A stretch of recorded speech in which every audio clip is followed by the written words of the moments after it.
Okay, so good morning. We're going to proceed with Chapter 7, Site and Facilities Development Guidelines. So, for example, nakagawa na tayo ng Tourism Master Plan, na-approve na siya and adopted. So, the next thing to do is to make detailed plans for tourism site development and all the facilities therein. Adapting best practices will help attain the future operational stability of the tourism enterprise and attraction. So, sa chapter nito, we're going to discuss the guidelines for tourism site selection, on-site facilities that need to be constructed, and some guidelines on how they should be constructed. So this will be our learning outcomes. After completing this lesson, you should be able to discuss the guidelines for choosing a site for tourism development and explain the guidelines for constructing tourism facilities. So first, let's look at the picture. We have here the green field and we have the brown field. Okay? So by looking at the picture, makikita naman natin yung big differences ng green field sa brown field. Okay? We're going to define them in the next slide. Classification of a site. Number one, greenfield, a site with no existing man-made buildings, utilities, or facilities that have never been built on and can be found in the countryside or rural areas. Brownfield, typically located in urban areas because they've previously built upon. So, when we say a greenfield site refers to an area that has not been previously used.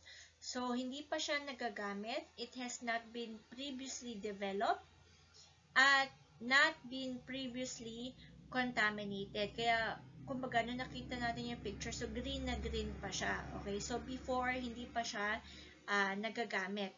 Usually, it is located in the countryside or pwede rin naman sa mga urban, sa mga cities, pero yung development hindi pa siya nagagawa. We can say that these sites often hold appeal, so okay siya due to their untapped potential. Hindi pa siya nagagalaw. But, of course, the development process can be complex, okay, medyo mahirap, and it requires careful consideration of environmental factors. Whereas, yung brownfield naman, previously na-develop na siya, pwedeng before nagamit na siya for industrial purposes. Pwedeng before, it has been contaminated from previous use, kaya siya parang naging brown or na-deteriorate na. These sites are usually located within urban areas, so mostly nasa city. Even though nagamit na siya before, or we can say na merong siya mga contamination issues, still, they offer the opportunity for development. So, magagamit pa rin siya. But it has to be accompanied by environmental clean-up efforts. Yan. Okay, so let's move on. So let's compare greenfield and brownfield. So sa development, greenfield is undeveloped, brownfield is developed. Land use type, greenfield, farmland, woodland, wetland. Ang brownfield naman, mga industrial district, commercial properties, or warehouse. Characteristics ng greenfield, green, clean, and pristine. Pristine means original. Brownfield, contaminated, known, or potential. Location, greenfield, periphery of city. Brownfield is inner city. Treatment before development, greenfield is ready for development. Brownfield is needing treatment before development. So again, sa greenfield, no existing infrastructure, and then of course the construction would start from scratch. And then when we're going to prepare the green field, of course, it requires land clearing and site development. Um, when siguro yung project timeline niya, it needs a longer timeline kasi magsisimula kasi siya from the ground up eh. And then it requires higher initial investment. So mas mahal yung pag-develop ng isang green field.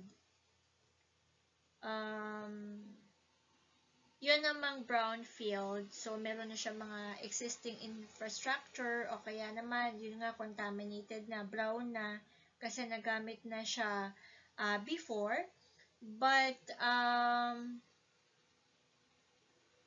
shorter timeline naman yung ano niya, yung project timeline niya. Okay? Lalo na if there are already some infrastructure who have been in place. Ano pa ba sa brownfield? Yung cost, di ba yung sa greenfield, so medyo higher initial investment. Yung cost niya naman ng brownfield is depending on the extent of modification, kung gaano yung extent ng pagbabago sa kanya. So, nakadepende dun yung cost ng brownfield. Okay, so let's move on to the protected areas. Okay, so meron tayong mga tinatawag na protected areas. So, like what I have mentioned before, yung mga protected areas are usually yung mga mangrove forest, or we can say na protected dahil sanctuary siya ng mga or habitat sila ng mga animals or mga wildlife animals or mga endangered species. So activities in a protected area or PA are being controlled. So there are protected areas where tourism may not be allowed. So tourism may not be allowed because ang goal natin sa protected areas is of course to protect the area. Okay, to preserve the area. Kaya hindi natin siya pwedeng galawin or gawing isang tourism site.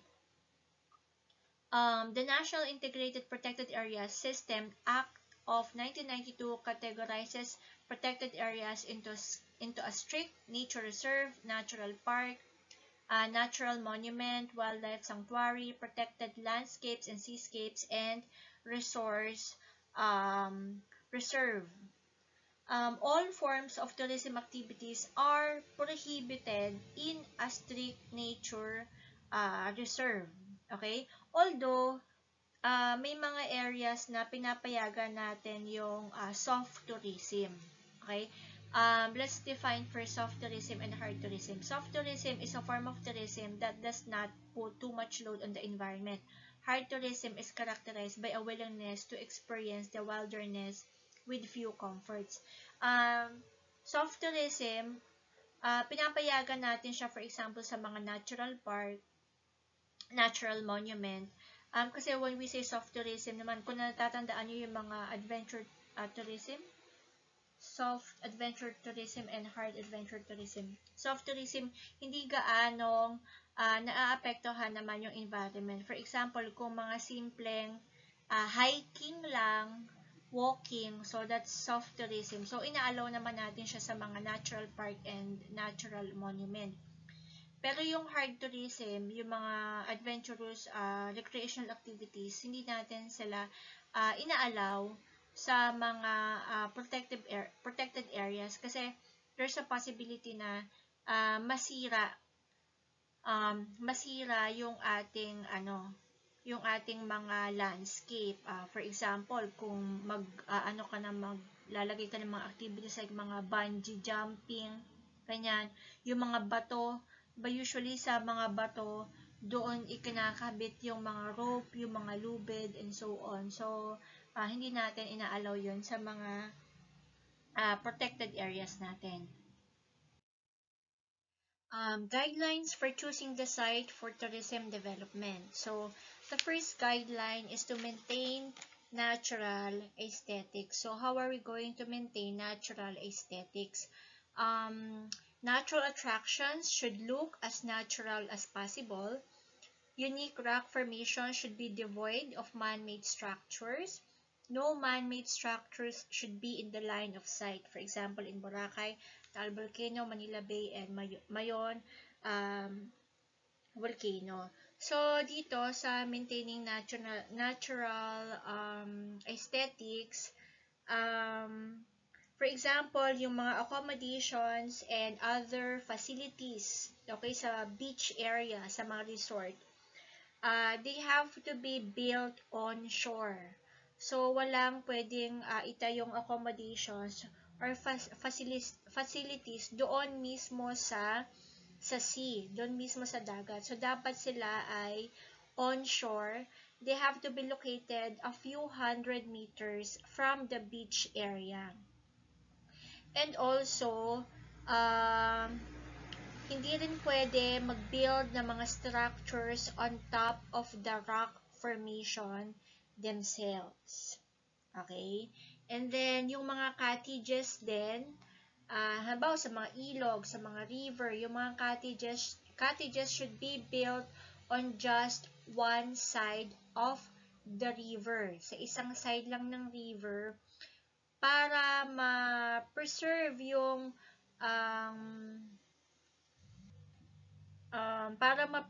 yung visual attractiveness ng river. So, dapat sa isang side lang yung mga cottages.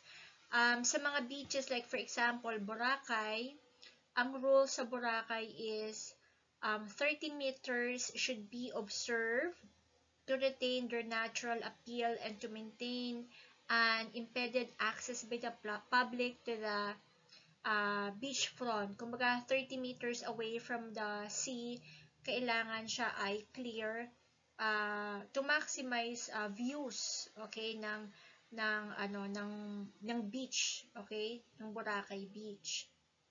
Sa Taal Volcano naman, yung Taal Volcano sa Tagaytay, it should be visible even from the road and not blocked from view by restaurants or hotel. So, kung mapapansin nyo, kung mapapadaan kayo sa Tagaytay, sa may Taal Volcano, yung side na may Taal Volcano, nakikita pa rin yung Taal Volcano, yung view niya. So, kahit saang area, kasi hindi siya dapat matakpan ng mga restaurants or ng mga hotels. Sa Manila Bay naman, yung mga taller buildings, kailangan nasa likod ng mga shorter buildings. Okay? Kasi sa Manila Bay kasi ang purpose is to view the sunset. Okay, sunset sa Manila Bay. Buildings should be oriented toward the most iconic attractions of the area. Yung sa Mayon Volcano naman, ang rule sa kanila is kasi may hotel doon sa may Legazpi City. Kailangan yung hotel doon, yung mga balconies, they should face the Mayon Volcano. Nakaharap dapat sa Mayon Volcano and not the sea. Okay, and then sa mga beach resort, for example, di ba may mga cottage sa harapan? And then sa likod is merong beach front na mga cottage or let's say beach front hotel. So kailangan kahit may mga cottages sa beach, yung sa nasa beach front, makita pa rin niya yung view ng sea. Okay, so ibig sabihin, yung mga cottages sa harapan, dapat hindi sila masyadong malalaki, hindi sila masyadong matataas. Yun yung sa maintaining natural aesthetics.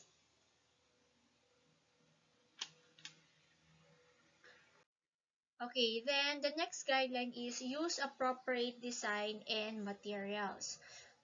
View decks and other structures in a green setting must be designed in harmony with nature. So, dapat yung mga infrastructure, dapat daw ay in harmony sa nature. So, papaano? Okay, how? So, first, it could be implemented by using natural materials by stimulating concrete to look like wood. Okay, so, kung magpapagawa ng mga infrastructure, syempre mas maganda kung made of wood. Okay, kasi nga in harmony with nature. Pero, kung hindi naman, kung concrete yung bato ang kailangan, so at least, it resembles like wood. 'Di ba ngayon may mga concrete na infrastructure na akala mo ay kahoy, pero bato pala siya. Pero ang itsura niya ay parang wood. So as much as possible, dapat daw ay ganon. And then, for example, kung nasa mountainous area naman yung ipapatayo na infrastructure, as much as possible daw, triangular shape roof. Yung parang patusok, yung bubong. Kapag dun ka magtatayo sa mountainous area. So, ang purpose naman nito is, usually sa mountain kasi malimit ang mga pag-ulan. So, at least yung tubig sa bubong is pababa. Bumabagsak. Hindi nagme-maintain sa bubong. Kasi, ang purpose naman natin yan, para hindi masira agad yung infrastructure. Pero kung doon ka naman magtatayo ng infrastructure sa mga flat terrain, yung flat land, so okay lang naman yung horizontal roof. And then, you have to paint the roof green or brown. So, green or brown, kasi nga, para may harmony sa nature. Yan. So, yan. Additional, the features and wildlife habitats in a natural setting must be preserved. Okay? Kailangan din mag-construct ka ng mga boardwalks.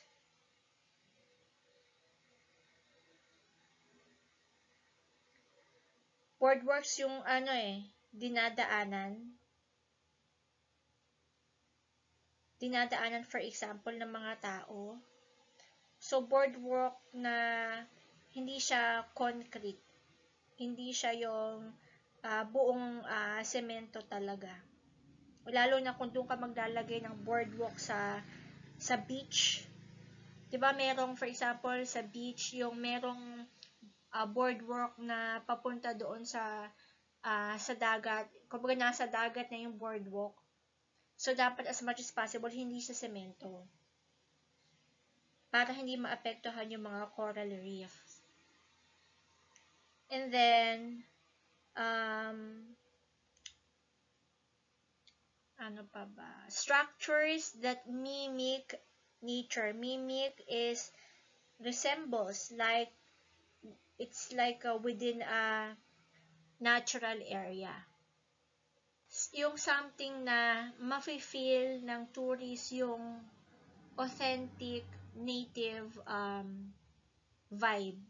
Okay, for example, merong mga bahay kubo concept. So, yung bahay kubo concept, kailangan ang gagamitin yung mga nipa, sawali, mga bamboo.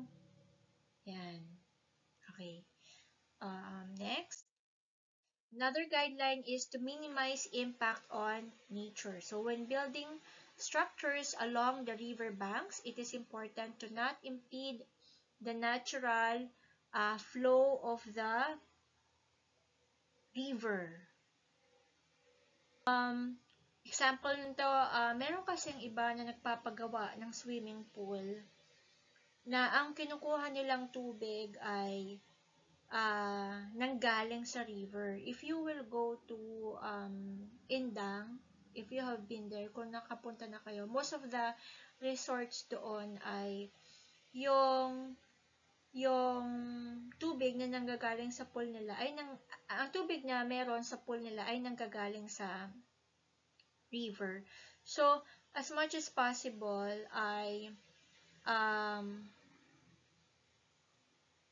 hindi mabablock sana yung flow ng river. Altering the river flow to feed a swimming pool or by blocking it by building a boat, shelter will actually result to property damage and lost investments.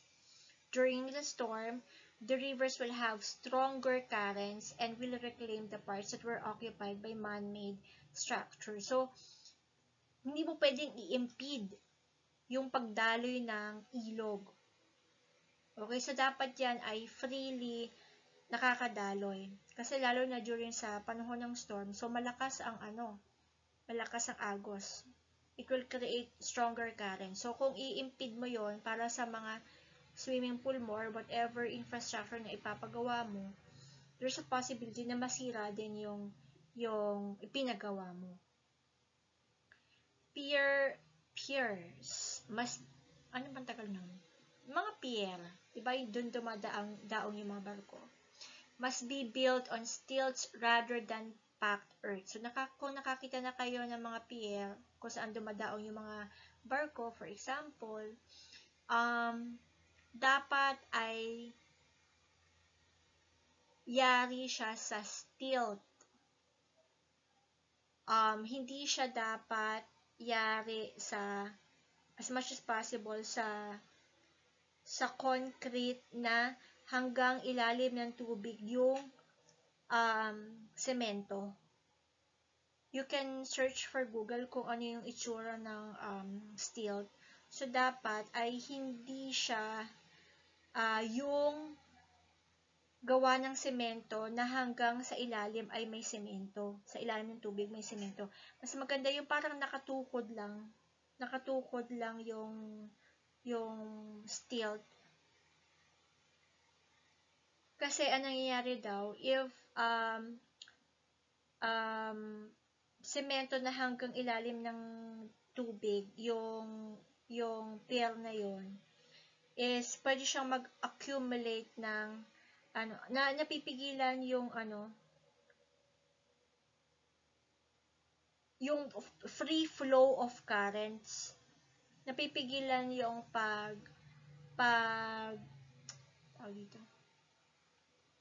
yung pagdaloy ng tubig. So, once na hindi maganda yung pagdaloy ng tubig kasi may semento sa ilalim, napupuno yung isang area ng sand, ng mga buhangin.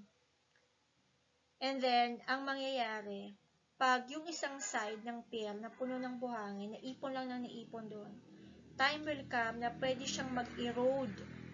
Pwede rin niya masira yung mismong pier. So, it will result to structural damage to the port itself. So, yun. So, kailangan yung parang nakatukod lang yung stilt. So, hindi siya semento hanggang ilalim. Build eco toilets. Okay, may mga islands na yung freshwater supply konti lang. May mga islands na they just rely on rainwater o kaya yung mga well, 'di ba? So it will be a problem for tourists and the residents. Syempre, mga tourists, they use more water on average. Okay, and then ang residents naman, syempre, made-deprive sila. Sila yung magkukulang sa tubig. So, as much as possible, kung meron kang resort or tourism site, it would be wise to build eco-toilets. So, eco-toilets don't use water at all. And then, parang nagiging compost making facility din siya. Kasi nagagamit yung compost na yon to fertilize, for example, the farm or the garden sa isang island.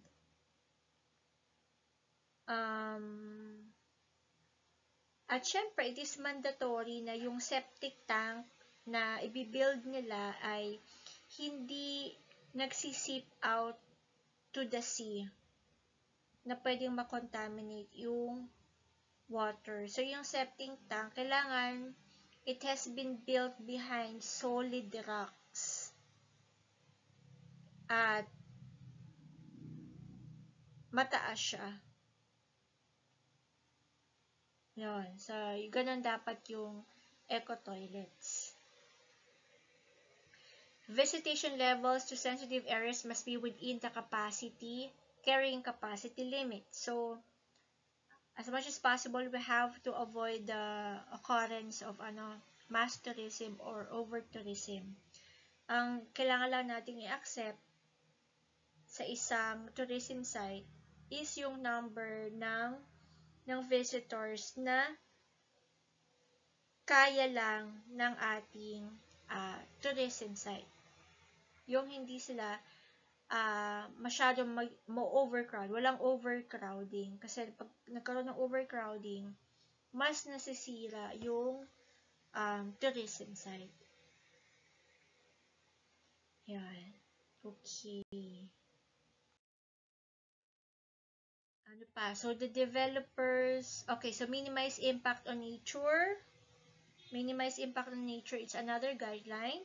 The developers must still be aware of zoning regulations, setback limits for roads and rivers, height limits in historical sites or parks and areas close to the ports. Noise and light pollution controls may also apply. Okay, so may example tayo, Vegan City, Bahay na Bato case. Continuation pala to nung kanina. Okay, so example natin here is yung Vegan City, Bahay na Bato case. Yung sa vegan kasi, meron din yung tawag na bahay na bato or stone houses. Itong mga bahay na bato na to is, it cannot be demolished or renovated by law, even by their private owners. So, hindi siya pwedeng i-demolish, hindi rin siya pwedeng i-renovate. Okay? Pero,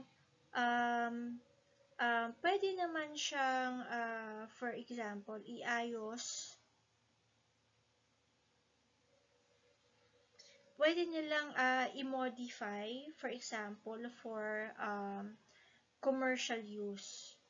And it is what we call the adaptive reuse. Commercial reuse,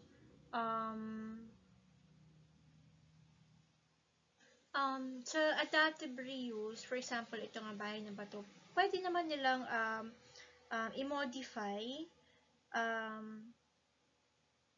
for example, yung facade, yung pinakamukha ng bahay,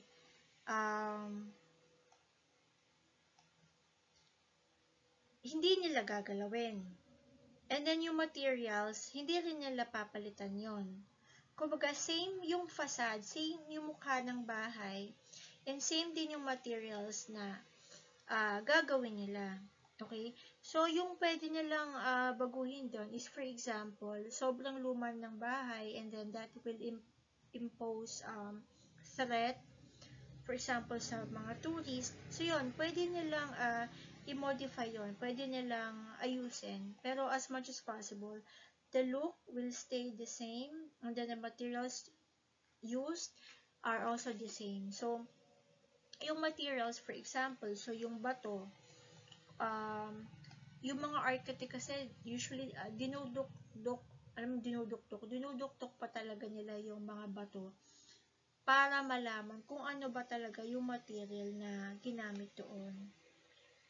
Ang purpose kasi natin dyan is to maintain the authenticity of the place.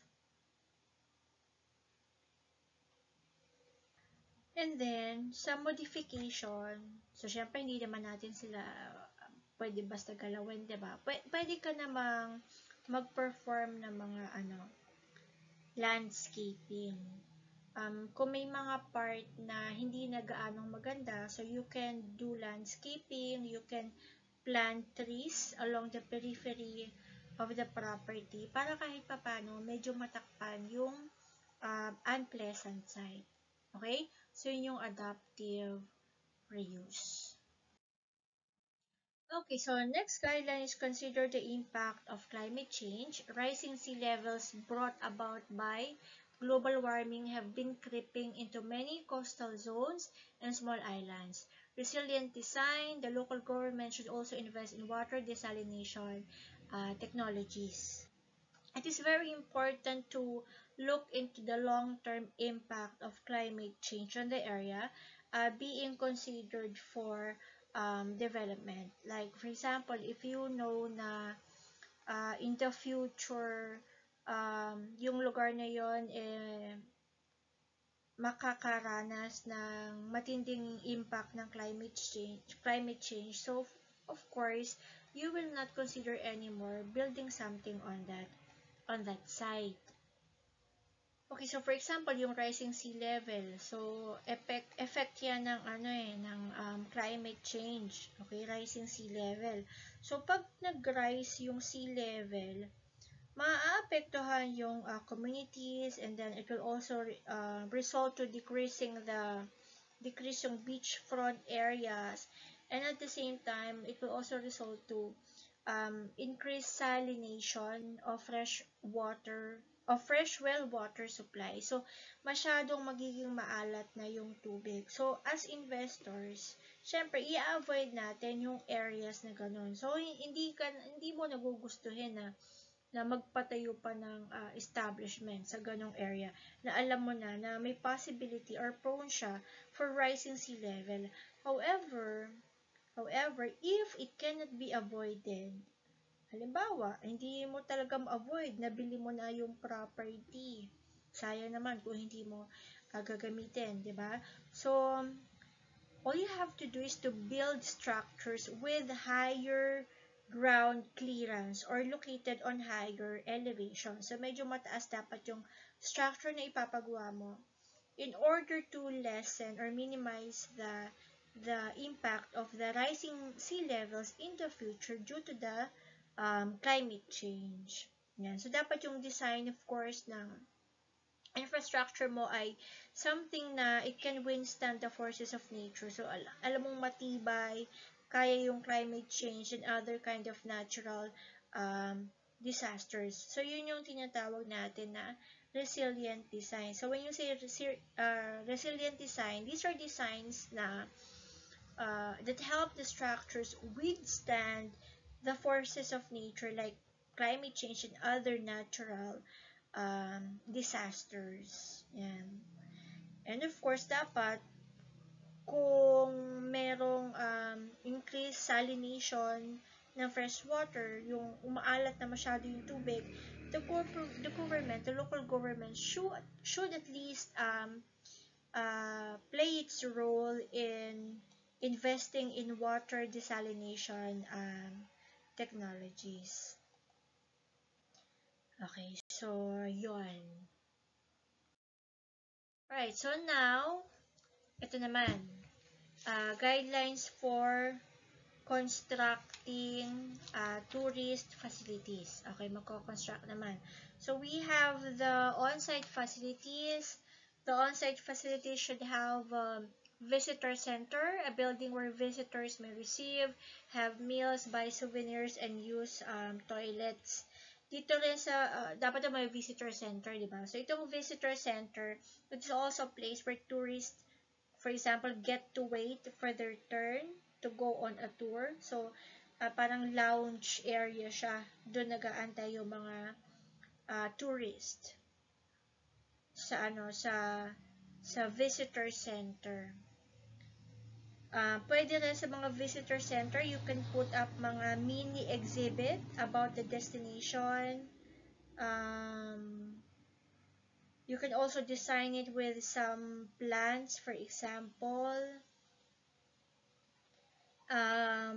Yung ibang park naman na merong visitor center, naglalagay sila ng mga giant trail map, usually sa entrance, close to the visitor center, para the tourists can look up to it.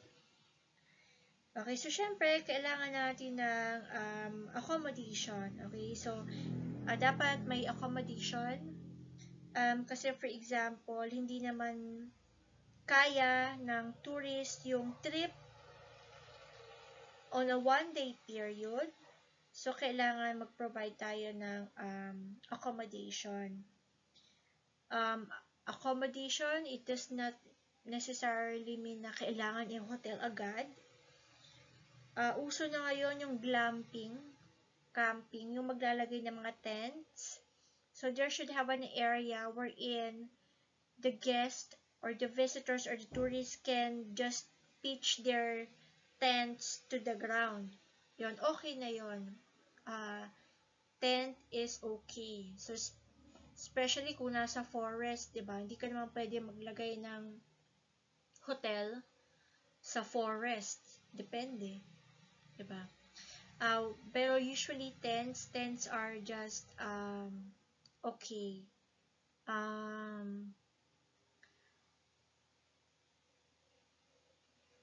For example, kung sa forest din, pag umuulan kasi the soil get damp. O kaya naman pag natutulog, may mga crawling creatures na hindi dati alam kung anong klaseng hayop pa. While the visitors are sleeping. So, mas maganda kung may mga wooden platforms doon sa forest kung saan pwedeng ilagay yung tent nila. Hindi yung mismong yung tent ay nasa lupa. Okay, so mas maganda may mga wooden platform and then doon ilalagay ang tent. Okay, ano pa ba? Kung kaya nga, pwede tayong, kahit tent lang, we can do something na the visitors will experience outdoor adventure pero may luxury pa rin. So, pwedeng inside the tent, meron ka ring hotel size bed. So, di ko ma-imagine kung gaano kalaking tent yon, but it can be. So, yung glamping, pwede maging glamorous camping. Ganyan. O kaya naman, if not tents, kung merong lake sa area mo, you can have boats, bangka na merong accommodation. Okay, like a small bahay kubo on a bamboo raft, maliit lang. So, kahit sa bangka, pwedeng matulog yung mga guests natin or yung mga visitors natin. Yan. Ano pa ba? So, accommodation.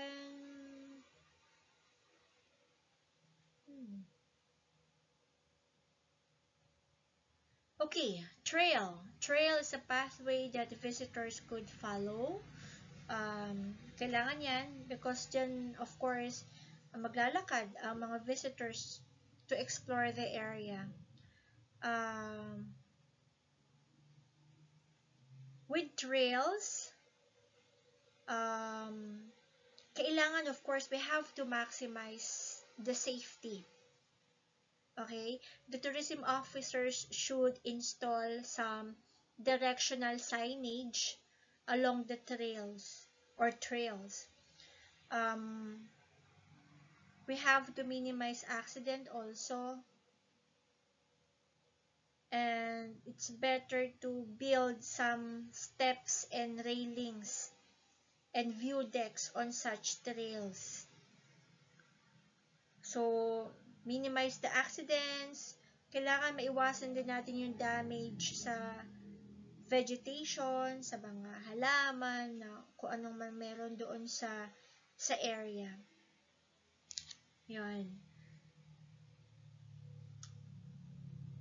Boardwalk is also needed to facilitate the movement of people.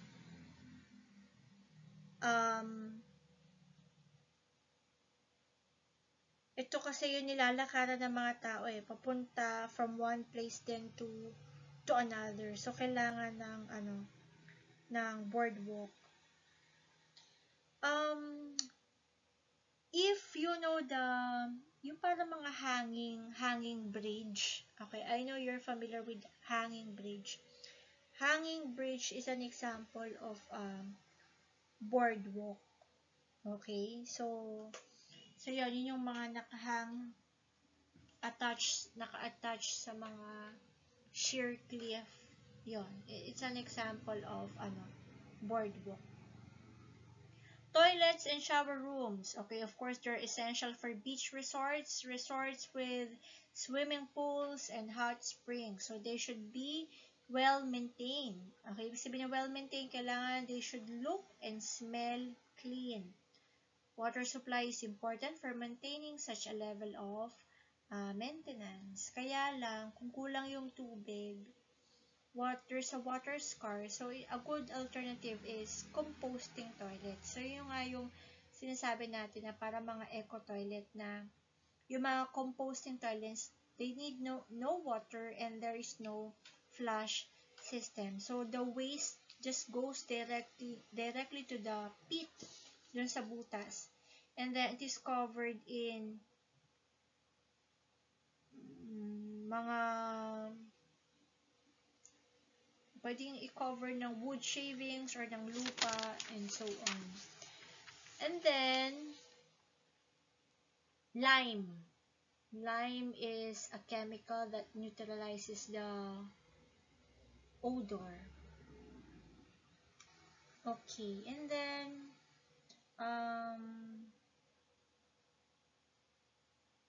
canopy walkways that are built close to forest canopies for tourists to use for enjoyment and education. So, yung kanina sa boardwalk, so merong mga hanging boardwalk na tinatawag. Meron ding mga canopy walk na nakahang din. Ito yung mga medyo makikipot na hanging bridge na pag tumawid ka is gumagalaw-galaw. Nagshe-shake siya sideways. So, medyo nakakatakot. Pero, canopy walk, so, syempre, dapat may mga canopy walks din. Lalo na kung may mga dadaanan na mga bangin or mga river. Yun. So, yan. So, kailangan ng canopy walks. Zipline. Okay. A zipline it's a pulley suspended on a cable that is mounted on a slope. Of course, it is used as a means of access in places like a rainforest canopy, but ito, medyo syempre may thrill, diba? May challenge pag sa zipline ka. It offers thrill rides in resorts or theme parks. Shower facilities can be designed using minimum materials. So, sa mga eco-lodge, yung mga shower facilities walang bubong. The shower room does not even have a roof. So, one can see the sky while taking a bath. So, lalagyan mo lang siya ng mga local plants as a decorative element. Okay? So, kaya wala siyang bubong kasi gusto mo minimum materials lang yung gagamitin mo. Eco-lodge is an accommodation designed to have the least possible impact on the natural environment in which it is situated. Eco-lodge, mas preferable siya kaysa sa mga high-capacity hotels or resort accommodation. Eco-lodge, syempre, mas sustainable siya. Okay, mas sustainable siya kaysa sa mga talagang mga hotels.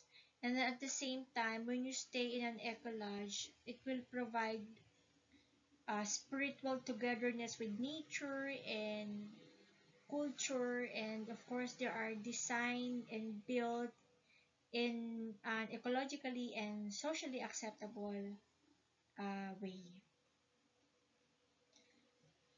So, yun.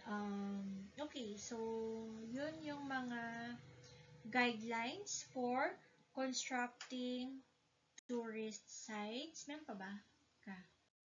Amin pa pala. Okay. Inclusive facilities. Okay. So, tourism should be an experience that can be enjoyed by everyone. So, kailangan din ay ito ay PWD friendly design. Okay. Um, PWD friendly design must be incorporated into the siting and construction facilities in tourist sites. So, in every tourist sites, kailangan ito ay PWD friendly design. So, chine-check siya sa area na yan kung ito ba ay PWD friendly design. So, syempre, kailangan ay barrier-free design, walang mga nakaharang. Okay, so for our tourists na visually impaired, so hindi sila mababangga, rooms must have doors wide enough to accommodate people in wheelchairs. Yan. And of course, the rooms must be located closest to the ground. Nasa baba, hindi pwede sa second floor, third floor. So, mahihirapan ang mga PWD visitors natin or tourists. So, dapat closest to the ground. And then, yung mga ramps, so dun pinadadaan yung mga wheelchair, so dapat sila ay naka-incline as much as possible. Railings in toilets and hallways must be installed kasi dun sila hahawak pag sila ay nag-CR. Ano pa ba? Dual height. There must be dual height drinking fountains, tables, and kitchen sinks to accommodate people of yung medyo may kaliitan. Okay, short stature people on wheelchair. So, syempre, bawa, medyo maliit yung visitor o kaya naman ay naka-wheelchair. So, kailangan medyo mababa lang yung mga drinking fountain, tables, and kitchens para maabot nila. Fire alarms, doorbells, elevators must have auditory and visual indicators. For the blind, there should be signs in Braille in elevators. If you know this Braille, di ba may mga book na nababasa ng mga visually impaired na mga tao? Nababasa nila using their hand, hinahawakan nila. Yun yung Braille. Nababasa nila yung mga letters kahit sila ay visually impaired. Hinahawakan nila yung Braille. Yan. So, dapat ganun din yung mga elevators. Ano pa ba?